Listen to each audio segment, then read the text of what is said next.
আচ্ছা, কখনো কি নীরবে একা একা বসে ভাবছেন যে আজকে যদি আমার মৃত্যু এসে আমাকে বলে যে চলো, তোমার সময় শেষ, তখন আপনি কি বলবেন? আপনি কি বলবেন যে অপেক্ষা করো, আমি তো এখনো তৈরি হই নাই? ভাই, এই কথাটি যেন না বলতে হয় যে আমি এখনো তৈরি হই নাই।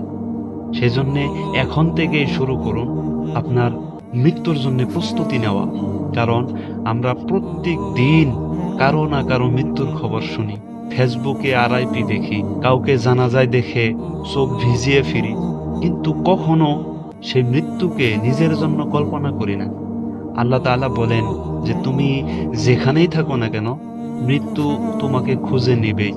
একবার ভাবুন, আমরা কত মানুষকে হারিয়েছি যারা একদিন আমাদের মতোই চলতো, ফিরতো, হাসতো, স্বপ্ন দেখতো। আজ তারা অন্ধকার কবরে নিঃশব্দ শুয়ে আছে, ঘুমিয়ে আছে। আমরাও কিন্তু একদিন সেই ঘুমের যাত্রী হব। প্রিয় ভাই, আমাদের জীবন খুবই ক্ষণস্থায়ী। যে জীবন আজ আছে, কাল হয়তো থাকবে না। তাই এখনই সময় আল্লাহর পথে ফিরে আসার, নিজেকে গুনাহ থেকে সরিয়ে নেওয়ার, নামাজ সঠিক করার, মা বাবার দোয়া নেওয়ার এবং মানুষকে ক্ষমা করে দেওয়ার।